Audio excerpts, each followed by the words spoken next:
दोस्तों आज के इस वीडियो में आपसे एक बहुत इंपॉर्टेंट चीज़ के बारे में बात करना चाहता हूं। बहुत सारे लोग ये गलती कर चुके हैं ऑलरेडी, बहुत सारे लोगों से गलती हो रही है और बहुत सारे लोग गलती शायद ये करने वाले होंगे। तो स्पेशली उन्हीं लोगों के लिए मैंने ये वीडियो बनाया है कि आपको ये जो पर्टिकुलर एसएसडीज अभी आगे मैं आपको दिखाने जा रहा हूँ उनको परचेज करके बूट ड्राइव नहीं बनाना है। और इसलिए इस वीडियो का टाइटल मैंने ऐसा रखा है कि don't make these SSDs your boot drive. अब गलती लोगों से क्या हो रही है, तो देखो अभी दो तरीके की एसएसडी आपको मार्केट में देखने को मिल जाएगी। एक होती है SATA एसएसडी, एक होती है M.2 NVMe। ठीक है, अब उसमें भी फर्दर आगे डिवाइड होता है। SATA में भी DRAM लेस एसएसडी होती है, DRAM वाली एसएसडी होती है, QLC होती है, TLC होती है। सेम कहानी है M.2 NVMe की, उसमें भी DRAM वाली होती है, DRAM लेस होती है, TLC QLC उसमें तो Gen 3 Gen 4 Gen 5 वो भी होते हैं। ठीक है, लेकिन ये सारी चीज़ें एक जो बेसिक यूज़र होता है जिसको इतना कुछ ज़्यादा डिटेल में नहीं पता, उसको नहीं पता होता। ठीक है, तो उसने कहीं से सुन लिया कि मुझे एसएसडी अगर लगाऊंगा कंप्यूटर में तो मेरा कंप्यूटर फास्ट हो जाएगा। किसी के पास पुराना कंप्यूटर है, लैपटॉप है, तो वो अमेजन पे जाके एसएसडी सर्च करता है और जैसे आप एसएसडी सर्च करोगे आपको मल्टीपल रिजल्ट्स यहाँ पे दिखाई देंगे।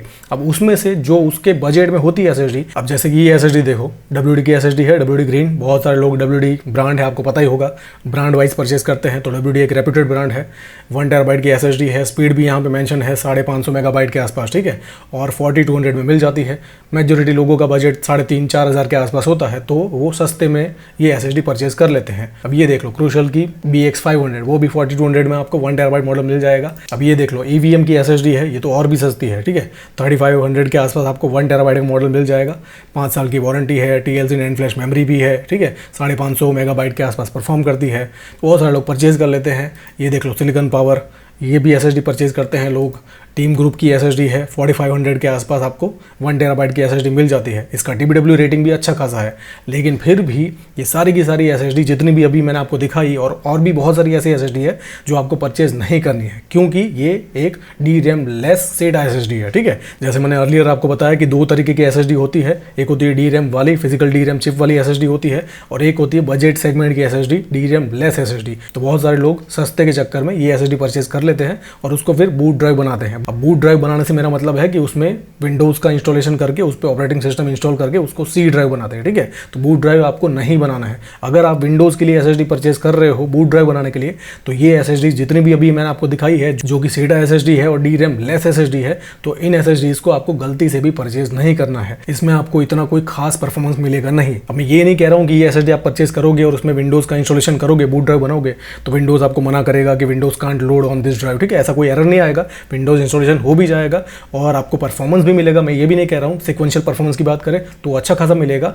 अगर आप हार्ड ड्राइव से इस एसएसडी पे भी आते हो तो कंपेयर टू हार्ड ड्राइव इसमें आपको अच्छा खासा परफॉर्मेंस मिलेगा, लेकिन कंपेयर टू एक फिजिकल DRAM वाली एसएसडी से इसमें आपको परफॉर्मेंस बहुत पुअर मिलेगा। और मैं सिक्वेंशियल परफॉर्मेंस की बात नहीं कर रहा हूँ, मैं रैंडम परफॉर्मेंस की बात कर रहा हूँ, और मैं स्पेशली लेटेंसी की बात कर रहा हूँ। जो एसएसडी की रिस्पॉन्सिवनेस है, जो स्नैपीनेस है, जो स्पीड हम जिसे कहते हैं, डे टू डे लाइफ में आप इसे यूज़ करोगे तो कंप्यूटर आपको फास्ट परफॉर्म करता हुआ फील होगा।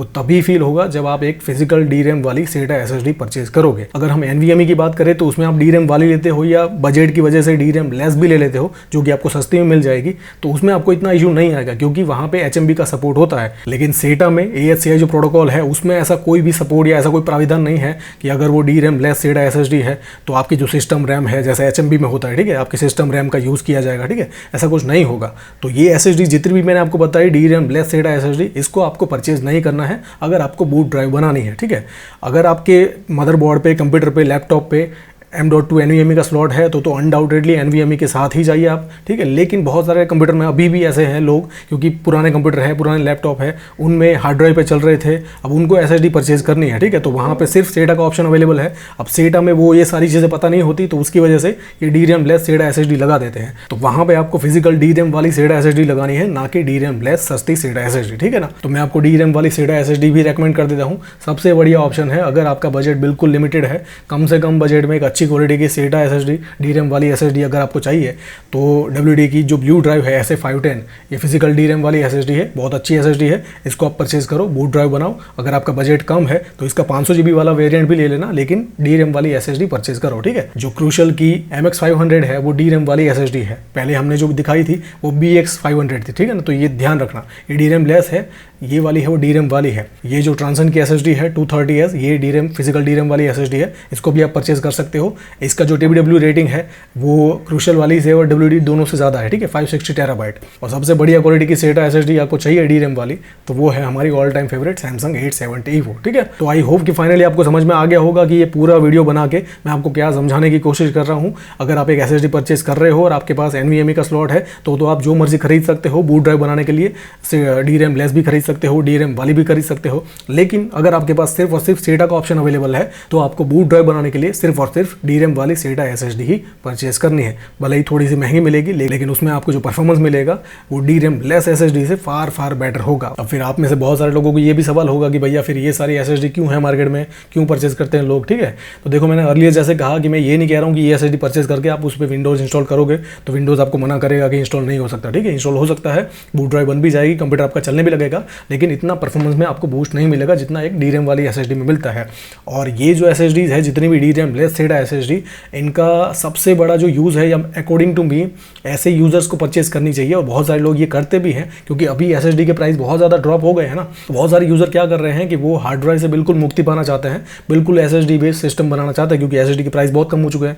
तो वो क्या करते हैं कि जो मेन ड्राइव होती है, जो बूट ड्राइव होती है, उसमें तो एक अच्छी क्वालिटी की SSD लगाते हैं DRAM वाली, ठीक है, चाहे SATA लगाओ चाहे M.2 NVMe लगाओ, लेकिन जो सेकेंडरी ड्राइव होती है, जो डेटा ड्राइव होती है, उसके लिए ये SSD परचेज करते हैं, ठीक है। तो अगर आप डेटा ड्राइव के लिए यूज़ कर रहे हो, या एक्सटर्नल ड्राइव बनाने के लिए, या गेम ड्राइव बनाने के लिए, आर्काइव ड्राइव बनाने के लिए, मूवी ड्राइव बनाने के लिए, ये सारी ड्राइव बनाने के लिए ये जो SSDs है वो बेस्ट ऑप्शन है, ठीक है। हार्ड ड्राइव का सबसे बेस्ट अल्टरनेटिव है, क्योंकि हार्ड ड्राइव 1 टेराबाइट की एक अच्छी क्वालिटी की हार्ड ड्राइव लेने जाओगे तो आपको 3000 के आसपास पड़ेगी।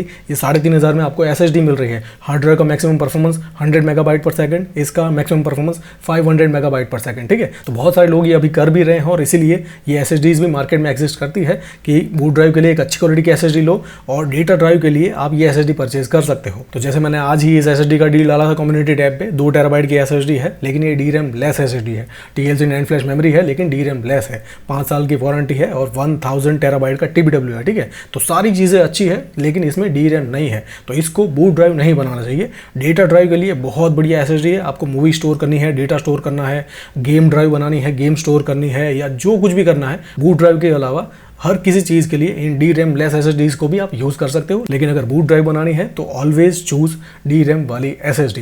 अगर आपके पास NVMe का स्लॉट अवेलेबल है तो अनडाउटेडली गो फॉर NVMe। उसमें फिर आपके पास ऑप्शन है DRAM वाली, DRAM लेस ले सकते हो, लेकिन SATA का ही ऑप्शन है अगर आपके पास, ठीक है।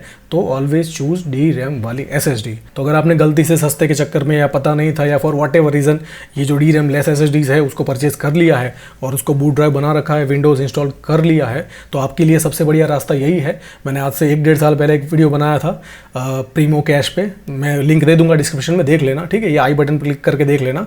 वो जो सॉफ्टवेयर है उसको इंस्टॉल करो और आपकी रैम का जो थोड़ा सा हिस्सा है वो एलोकेट करो इसकी DRAM की तरह, ठीक है। तो आप डेफिनेटली आपका परफॉर्मेंस बूस्ट होगा। लेकिन अब जो नई SSD परचेज कर रहे हो उसके लिए तो DRAM वाली SSD ही परचेज करो। और जिनको ये सब कुछ नहीं पता है कि कौन सी SSD DRAM वाली है, कौन सी DRAM लेस है, उनके लिए जितनी भी अभी अच्छी क्वालिटी की DRAM वाली, SATA SSD, TLC NANड फ्लैश मेमोरी वाली जितनी भी अवेलेबल है, उन सब की लिंक्स मैंने डिस्क्रिप्शन में डाल दी है। तो वहाँ पे क्लिक करके भी आप एक अच्छी क्वालिटी की SSD परचेज कर सकते हो।